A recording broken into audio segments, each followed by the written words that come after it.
Aroy, malalim. Masang biram. Taranga-ranga mga tangay.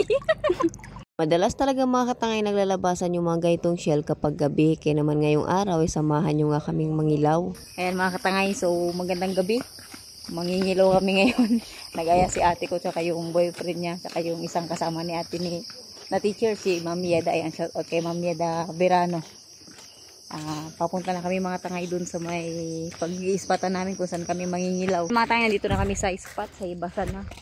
Meron nauna sa amin ng mga nangingilaw din, ang dami. Ayun, umiilaw-ilaw. Ilang piraso sila. Aroy, malalim. Masang biram. Taranga-ranga mga tangay. Basang birat.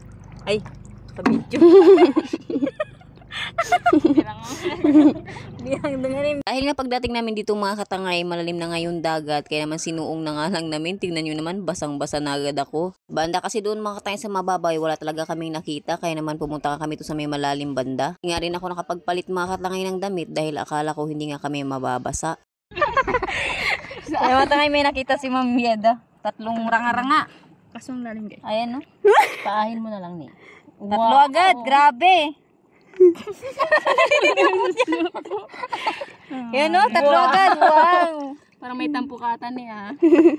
Wala, basta yung bag ni ano. Sana ako, be. Ano yan pa?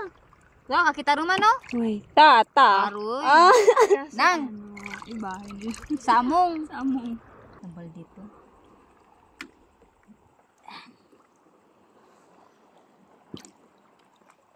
Tirik mga tangay.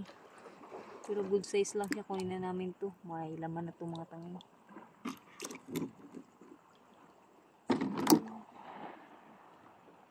Kita dito ang ano, samong. Ito yung tinatawag sa amin na samong. Itong shell. Nakadalawang piraso na ako mga tangay. Sarap din to. Lalabasan din pala sila pag gabi. Oh. Bali, nagkahiwalay na nga kami mga katangay ng mga kasama ko at kanya-kanya na kami paghahanap ng mga shell dito mga katangay dahil nga palalim na. Nagkataon din talaga mga katangay na marami ding nangilaw dito pagkarating nga namin. Bali, natapos na nga kami mga katangay mangilaw at ito na nga yung mga nakuha nga namin lahat mga katangay. Hindi na namin na video mga katangay dahil nga malalim na yung dagat. Delikado na yung aming cellphone na ginagamit. Buti na lang talaga mga katangay, meron pa nga kaming nakuha kahit nga maraming ang nauna dito na mangilaw. Bali, mga tangay, ito na yung mga nakuha namin kasama na yung kay ate. Tsaka sa boyfriend niya.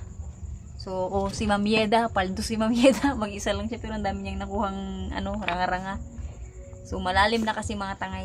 Kaya, basang-basa na kami. Nagsuong na lang kami sa dagat. So, pang ulam na rin, isang ulam na itong mga tangay sa sabawan namin.